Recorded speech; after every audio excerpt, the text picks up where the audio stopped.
Hariharaya Namah Krishna Yadavaya Namaha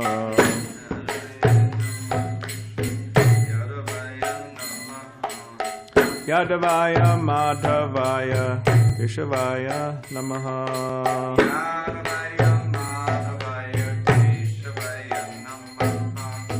Gopal Govindaram Shimadhusudan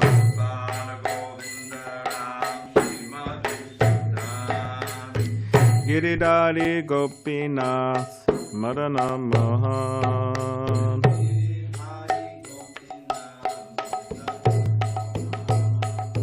Shri Chaitanya Nityananda Shri Advaita Sita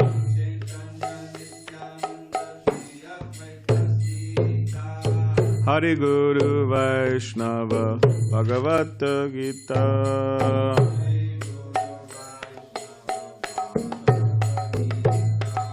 Shri Rup Shri Sanatan Bhatta Raghunath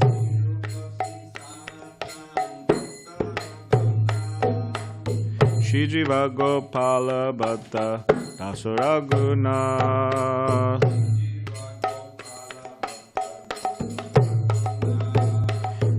Jai Gosai Kori Charana Vandan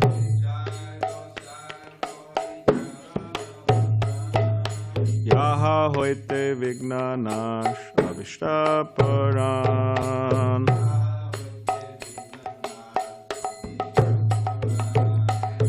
Jai Gosai Taradas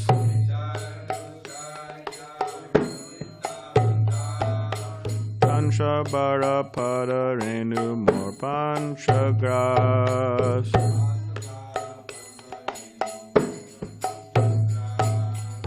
Tandera Charana Sevi Bhakti Sanavas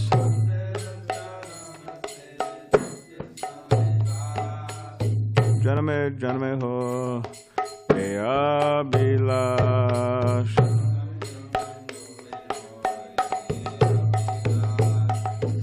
Ananda Balahari Bhaja Vrindavan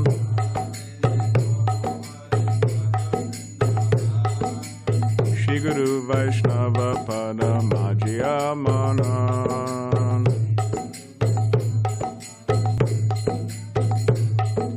Shri Guru Vaishnava Pada Padme Kora Ash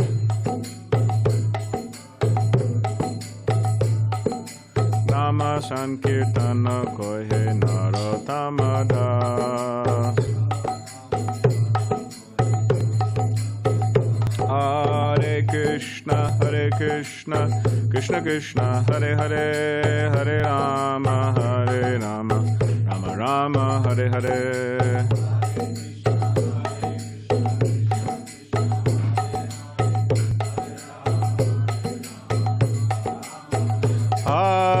Krishna Krishna Krishna Hare Hare Hare Rama Rama Rama Hare Hare Krishna Hare Hare Hare Rama Rama Hare Krishna Krishna Krishna Hare Hare Hare Rama Rama Rama Hare Hare Hare Krishna Krishna Hare Hare Hare Rama Ram Hare Hare. This is a song which mentions the 6 Goswamis. Anyways, I'll just read if you want to read along. O Lord Hari, O Lord Krishna, O Yadava, offer my obeisances to you again and again. Obeisances to Yadava, Madhava, and Keshava. O Gopal, Govinda, Ram, Shimadhusudan, Giridhari, Gopinath, Madana Mohan.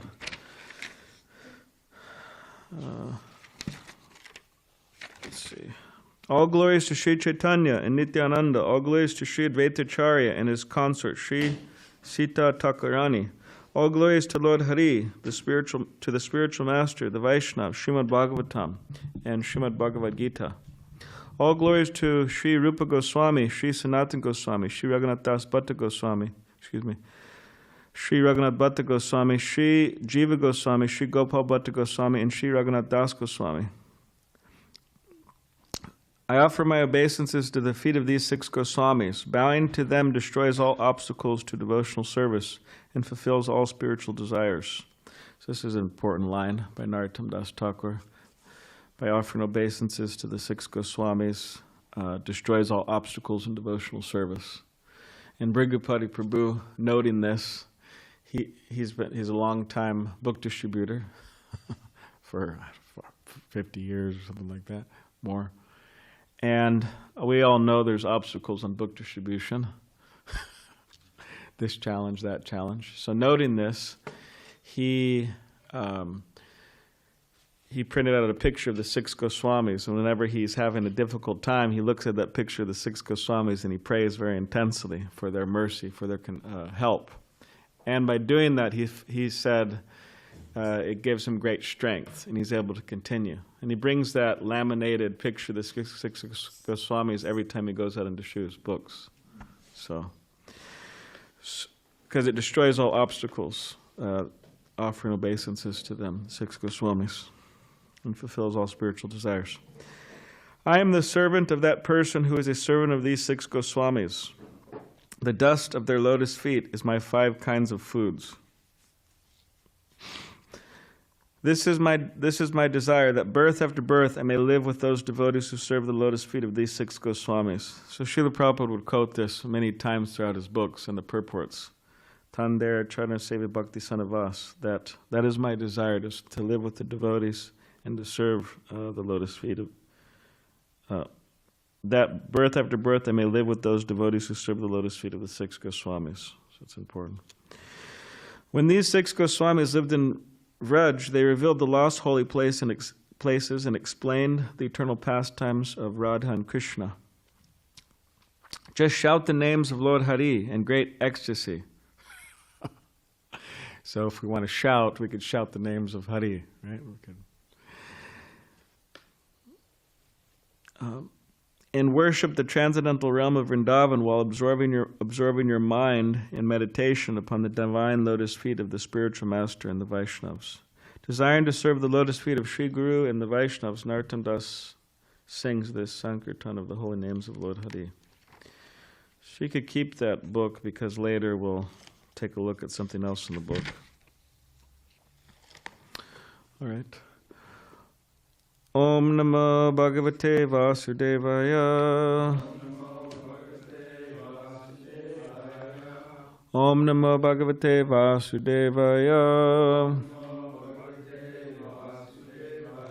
Om Namo Bhagavate Vasudevaya. All right, so this is 8th canto, Withdrawal of the Cosmic Creations. Chapter 5, the Demigods Appeal to the Lord. Text 17. Please repeat after me. Nishamyai tat Sura Guna Mahendra Varun Adayaha Nadya Gachan Swayam Mantrar Mantrayanto Vinishchitam Naisham Yaitat Suragana Mahendra Varuna Adayaha Nadigachan Swayam Mantrar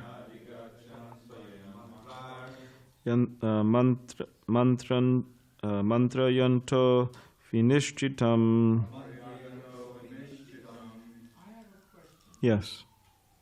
What is, I'm sorry to interrupt, but it's chapter 5, text 19? 17, yeah. 8-5-17. Thank you. You're welcome. Naisham Yaitat Suragana Mahendra Varuna Adayaha Nadyagachan Swayam Mantra Mantrayanto Vinishchitam Naisham Yaitatsuragana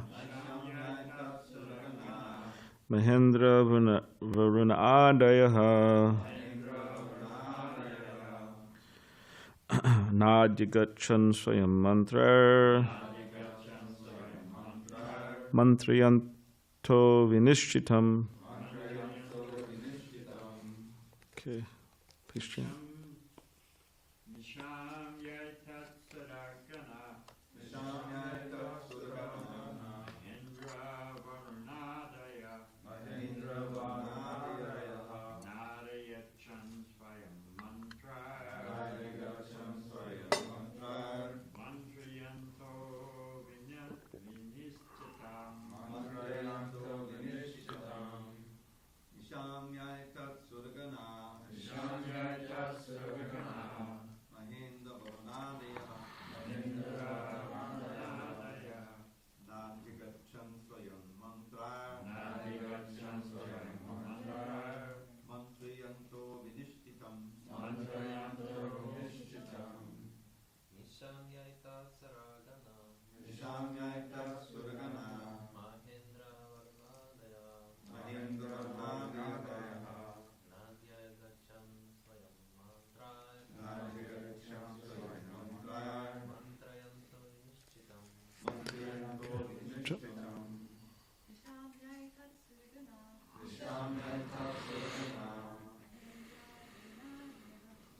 Mantrayanto Vinishchitam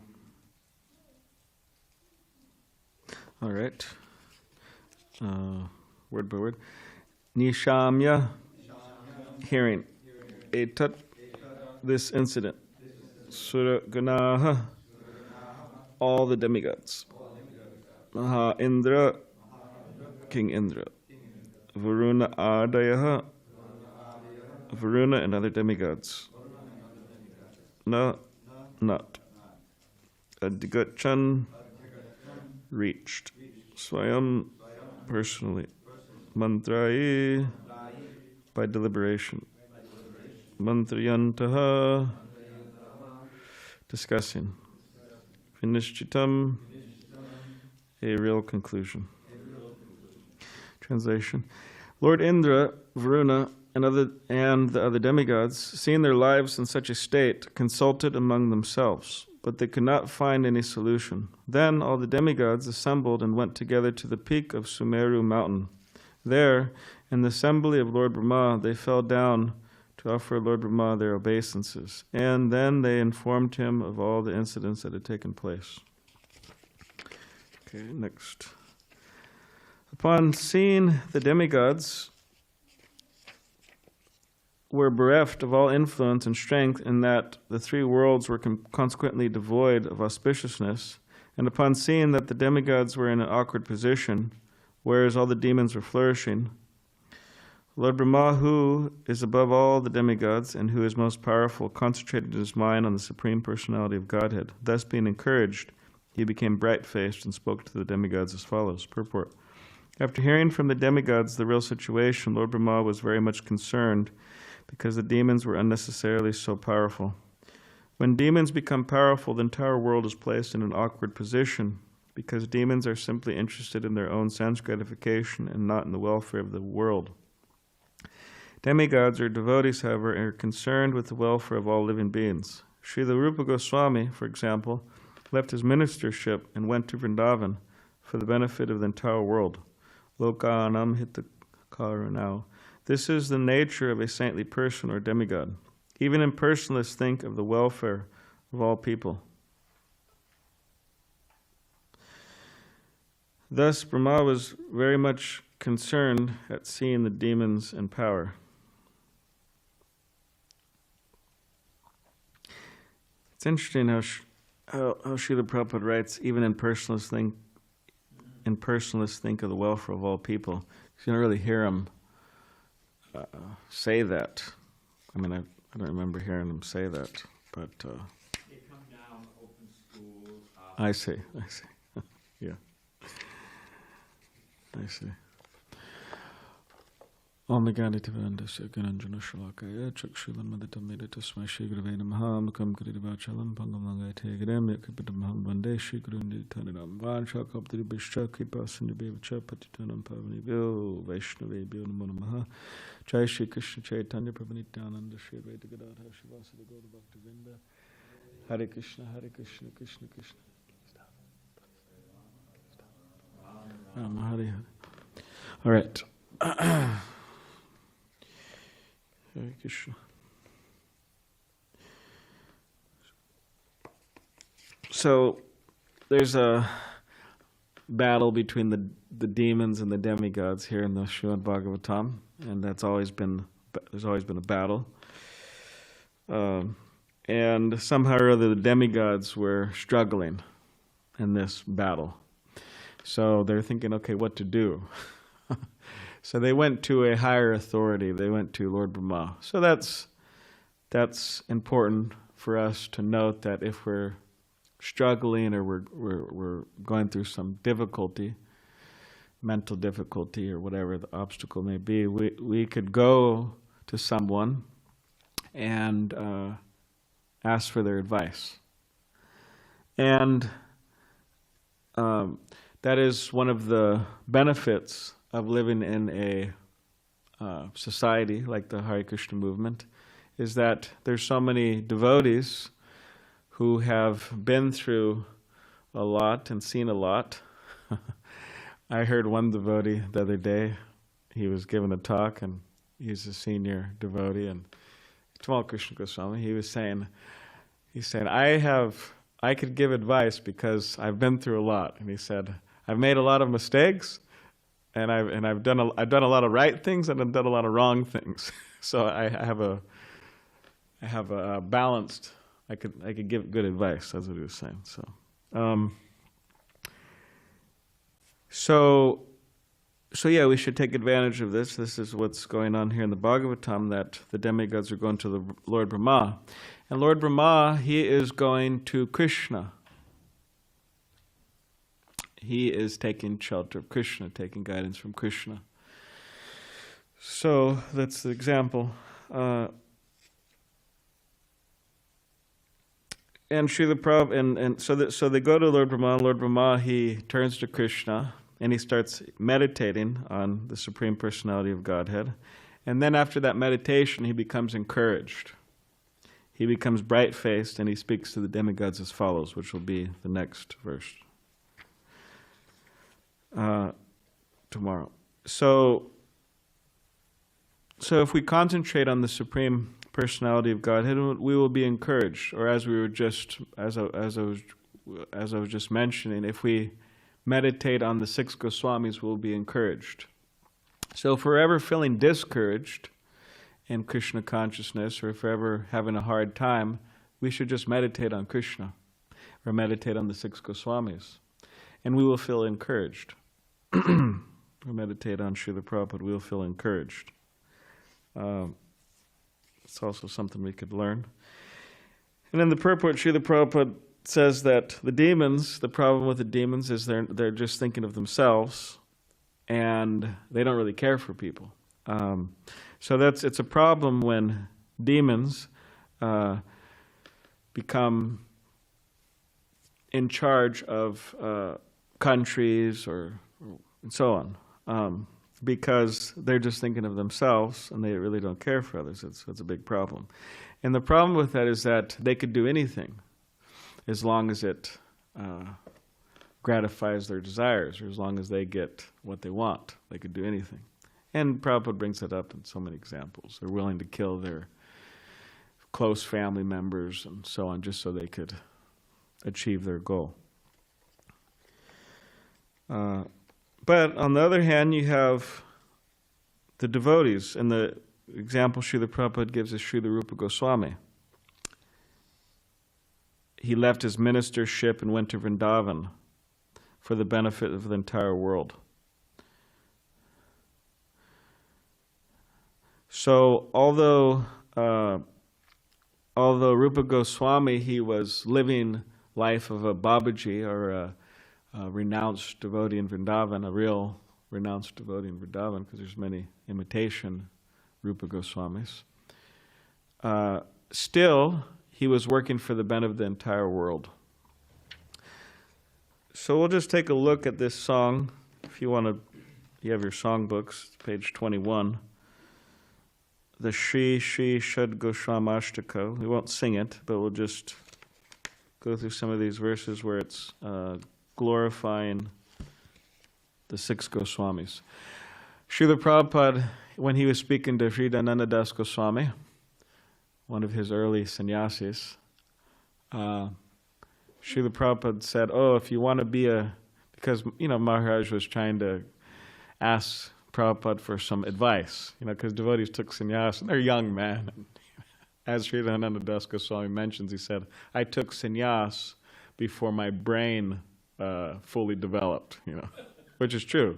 And you look it up, I think a man's brain develops when they're 26 fully or something like that. I think it's 20, maybe 25, anyways. So he's asking Srila Prabhupada for advice, and Prabhupada said, if you study this, the 6 Goswamis, or study this song, this will give you a good example of what it means to be a sannyasi. And of course, it's not expected that everybody should take sannyas, the renounced order, but internally, we could all be sannyasis in terms of our mood. So it says here, the first one, I offer my respectful obeisances unto the 6 Goswamis, namely Srila Rupa Goswami, Srila Sanatana Goswami, Sri Raghunath Bhatta Goswami, Sri Raghunath Das Goswami, Sri Jiva Goswami, and Sri Gopal Bhatta Goswami. So he mentions their names in every single stanza. Now someone may wonder, why does he mention the name in every single stanza? It's like, okay, we know who we're talking about here. But just hearing their names is purifying. So even if it's repetitive, just hearing their names is purifying. It's not like that saying, maybe it's from the 1990s. The saying is, when somebody calls your name or something, the saying was, yes, that's my name. Don't wear it out. So with the 6 Goswamis' names or Krishna's names, their names can never be worn out. You could keep on repeating them. So, who are always engaged in chanting the holy name of Krishna and dancing. They are just like the ocean of love of God, and they are popular with both the gentle and the ruffians because they are not envious of anyone. Whatever they do, they are all pleasing to everyone, and they are fully blessed by Lord Chaitanya. Thus they are engaged in missionary activities meant to deliver all the conditioned souls in the material universe. So then it goes on, what are these missionary activities? Because if they're just dancing and chanting and absorbed in Krishna consciousness in Vrindavan, then how are they engaged in missionary activities for the whole universe? How's that? So, I offer my respectful obeisances unto the 6 Goswamis, namely Srila Rupa Goswami, Srila Sanatana Goswami, Sri Raghunath Bhatta Goswami, Sri Raghunath Das Goswami, Sri Jiva Goswami, and Sri Gopal Bhatta Goswami, who are very expert in scrutinizingly studying all the revealed scriptures with the aim of establishing eternal religious principles for the benefit of all human beings. Thus they are honored all over the 3 worlds, and they are worth taking shelter of because they are absorbed in the mood of the gopis and are engaged in the transcendental loving service of Shri Radha and Krishna. So that's what they were doing in Vrindavan. They were writing books. So Lord Chaitanya Mahaprabhu, he didn't write, which is very interesting. You have the Shikshashtakam, but he instructed his followers, the 6 Goswamis, to write. And that's what they did. They wrote so many books. It's amazing. And of course we have Srila Rupa Goswami's, the summary study of his Bhakti Rasamrita Sindhu by Srila Prabhupada, the Nectar of Devotion, which Srila Prabhupada on the book title, he titles The Complete Science of Bhakti Yoga. So we should accept it as the complete science of Bhakti Yoga. I offer my respectful obeisances unto the six Goswamis, namely Srila Rupa Goswami, Srila Sanatana Goswami, Sri Raghunath Bhatta Goswami, Sri Raghunath Das Goswami, Sri Jiva Goswami, and Sri Gopal Bhatta Goswami, who are very much enriched in understanding Lord Chaitanya, and who are thus expert in narrating his transcendental qualities. They can purify all conditioned souls from the reactions of their sinful activities by pouring upon them transcendental songs about Govinda. As such, they are very expert in increasing the limits of the ocean of transcendental bliss, and they are saviors of the living entities from the devouring mouth of impersonal liberation. Hare Krishna, the devouring mouth of impersonal liberation devours people. And the Chaitanya Charitamrita, of course, this wouldn't go very, very well in interfaith meetings, I think, but Krishnadas Kaviraj Goswami, he compares other philosophers and other philosophies to like crocodiles. You know, people, they fall into this ocean, they get by these crocodiles. So in Hungary, and New Vrajadam, Shivaram Swami's the project he developed there with the help of the devotees. They're very creative, the devotees.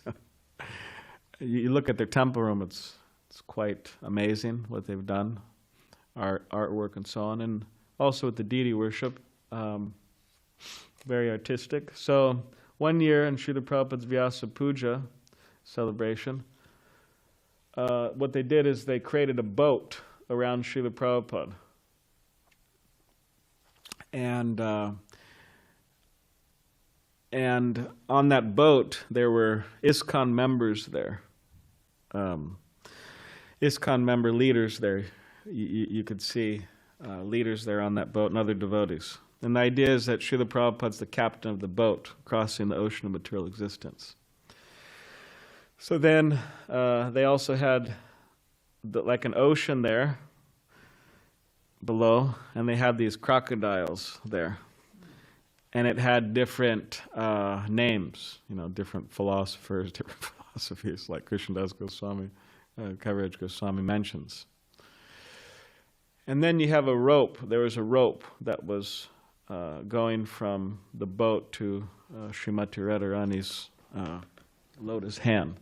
So you could see how artistic that is. But so yeah, the six Goswamis are saving people, saving us from so many bogus philosophies or incomplete philosophies. I offer my respectful obeisances unto the six Goswamis, namely Srila Rupa Goswami, Srila Sanatana Goswami, Sri Raghunath Bhatta Goswami, Sri Raghunath Das Goswami, Sri Jiva Goswami, and Sri Gopal Bhatta Goswami, who kicked off all association of aristocracy as insignificant. In order to deliver the poor conditioned souls, they accepted loincloths, treating themselves as mendicants. But they were always merged in the ecstatic ocean of the gopis' love for Krishna, and they bathed always and repeatedly in the waves of that ocean.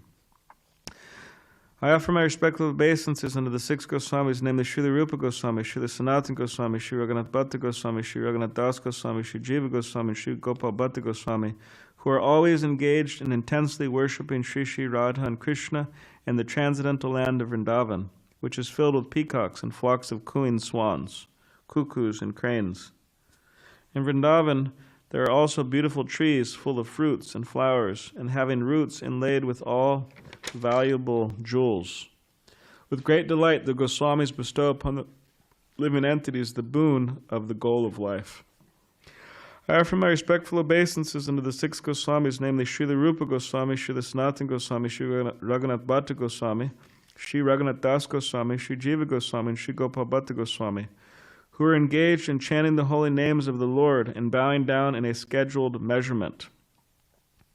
So they were counting how many times they bow down, how many times they chant. This is our sampradaya. We're into counting things. How much we chant, how much we bow down. They were offering their obeisances a lot, some of them 1,000 times. 1,000 times to Krishna, 2,000 to the Vaishnavas. In this way, they utilized their valuable lives, and in executing these devotional activities, they conquered over eating and sleeping, and were always meek and humble. They sure did conquer over. Enchanted by remembering the transcendental qualities of the Lord.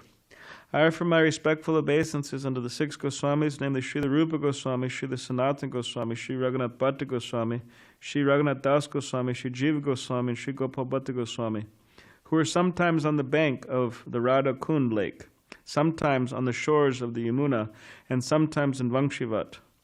At these places they appeared just like madmen in the full ecstasy of love for Krishna, exhibiting different transcendental symptoms in their bodies. And they were merged in the ecstasy of Krishna consciousness. Okay, one last one. I offer my respectful obeisances unto the 6 Goswamis, namely Srila Rupa Goswami, Sri Sanatana Goswami, Sri Raghunath Bhatta Goswami, Sri Raghunath Das Goswami, Sri Jiva Goswami, and Sri Gopal Bhatta Goswami, who chanted very loudly everywhere in Vrindavan, shouting, O Queen of Vrindavan, Radharani, O Lalita, O son of Nanda Maharaj, Krishna, where are you all now? Are you just on the hill of Govardhan, or are you under the trees on the bank of the Yamuna? Where are you? These were their moods in executing Krishna consciousness. So this is the mood of the 6 Goswamis, that they don't claim to see Krishna, but they're always in search of Krishna. It's that separation. So Rupa Goswami and the 6 Goswamis are the prime example of the followers of Lord Chaitanya, that they just renounced everything, and they wrote so many books for the benefit of everyone.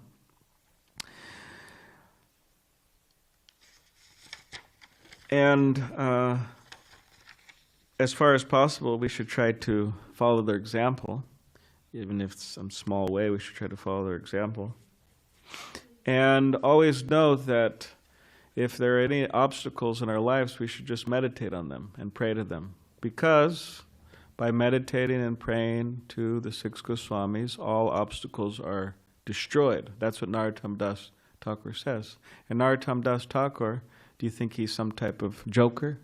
Do you think he's some type of funny man? You know, he's just saying this just for fun, or he's serious.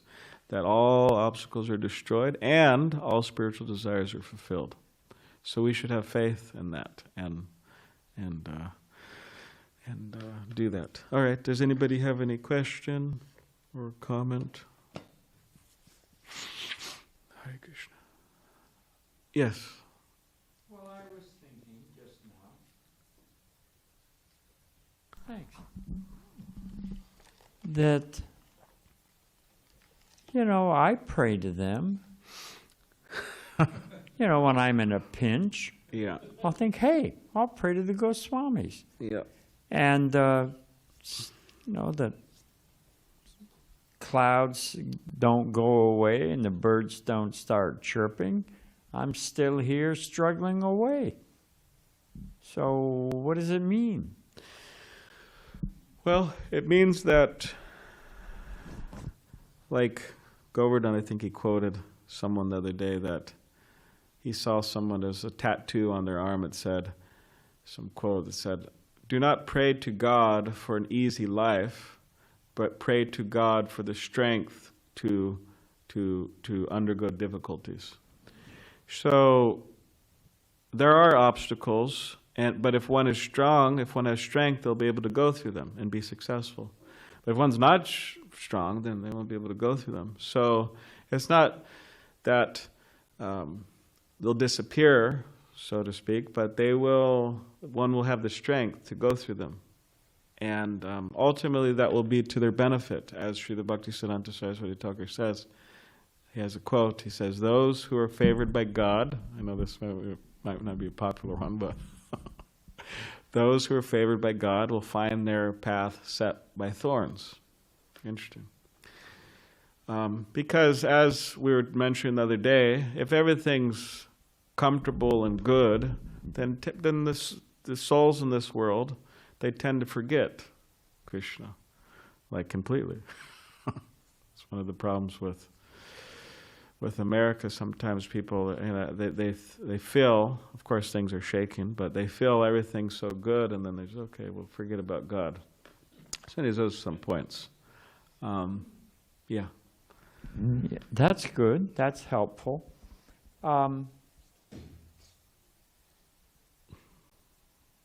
Okay, so I pray to the Goswamis. It's also quality of prayer. Okay.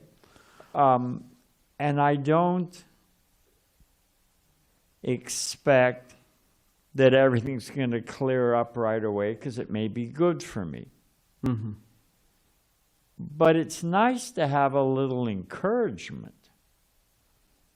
So, I mean, how do I know I'm praying properly?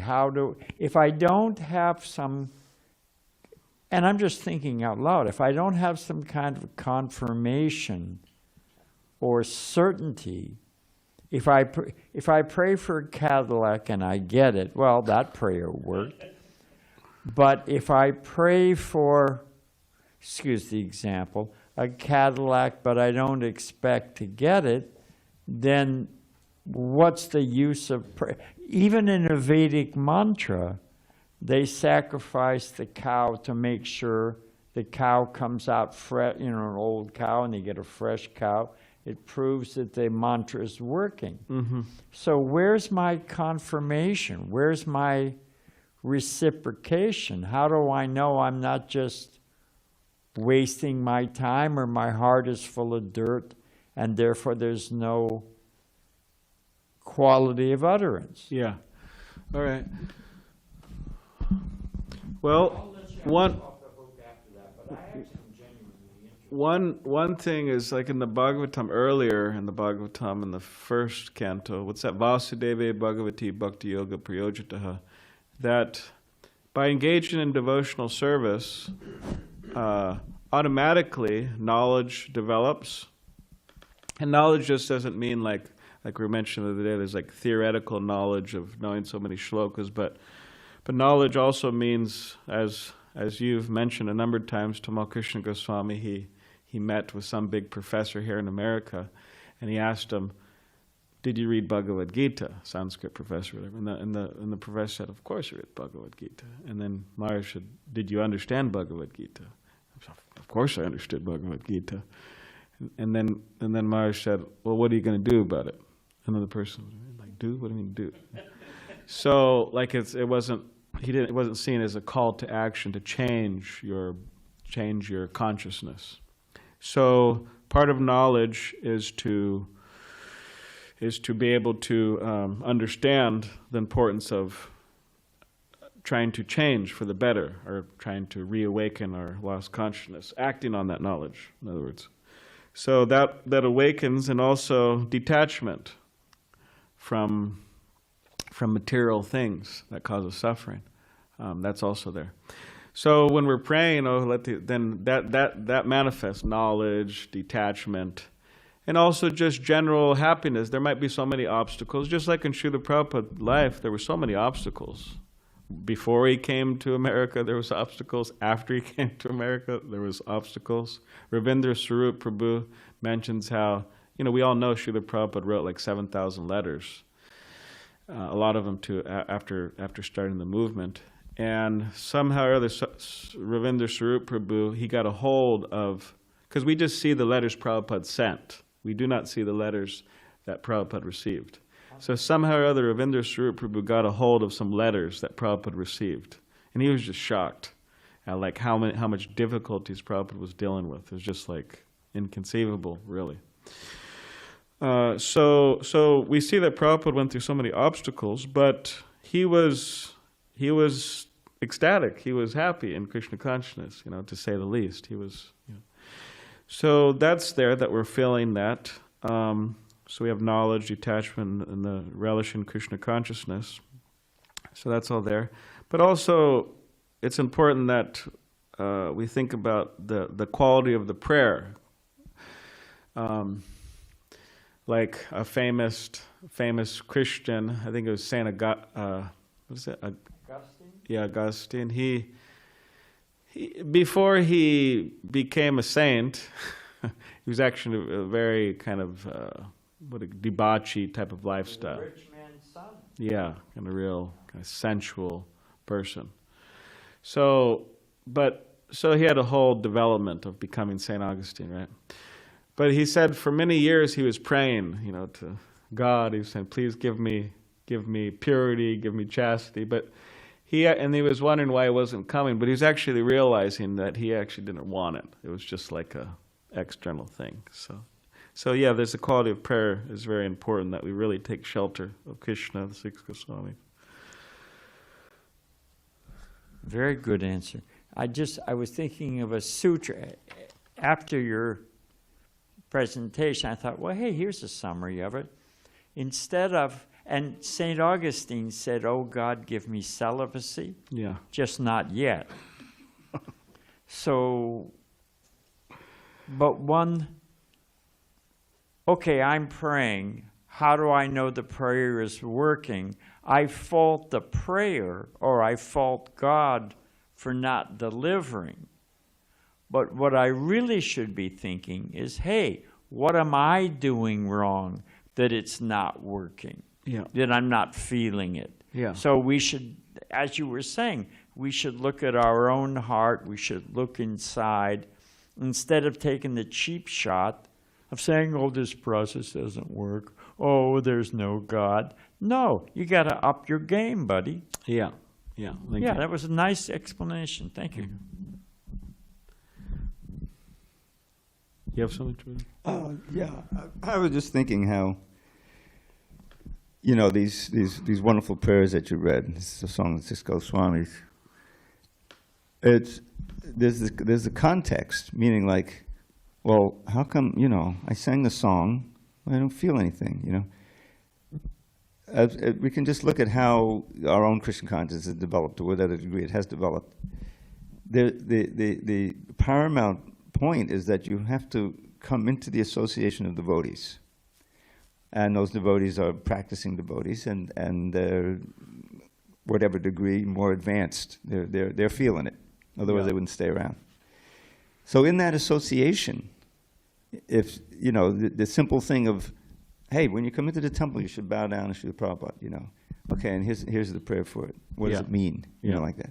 So in that association, you can develop the practices which will purify your heart, so that when you do anything in Krishna consciousness, whether you chant Hare Krishna or you offer those prayers, you'll feel more of the result because of the purity of your heart. So without that, if you just get the songbook in the mail and start, and reading the songs or singing the songs, I don't know what those, it's not going to work. There has to be that context of the sangha. That's my. Yeah, Bhakti Sanivas, our desires are associated with the devotees, Yeah, and then from that all things come. So it's important. All right, so just two little announcements. Yeah, as you all know, I have to, work with the sannyas ministry. So, Bhajanarayan Swami and myself are working with the ministry in relation to my case. And so I have to go to these 2-week missions, they call them.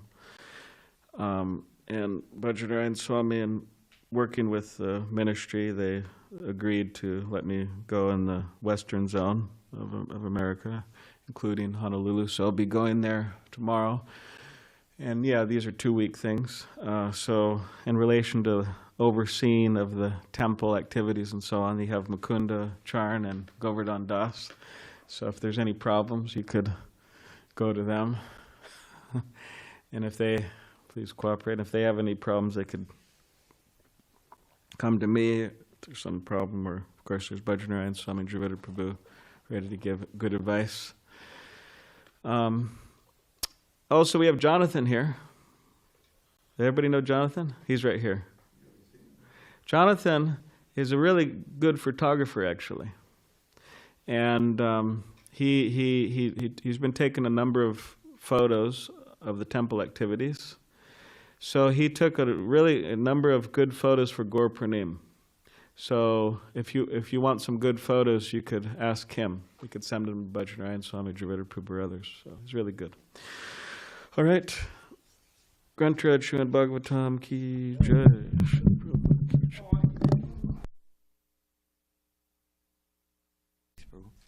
I should add that every year there's a sannyas committee that meets in Mayapur, and they review the devotees that are potential, on the path to take sannyas.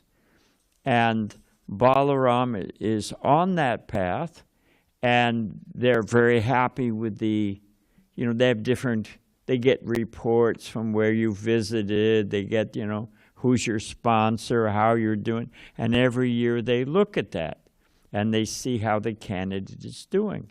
And the report from the sannyas committee is that Balaram's doing very well and moving forward. He can't take sannyas right away because the minimum is 40 years. We've learned that, like Balaram said, the brain's not developed. So, and Balaram is 36? Yeah, so he's got to wait a few years, but he's advancing nicely and they're very satisfied. So, okay. Or as we say, sadhu, sadhu. Sadhu,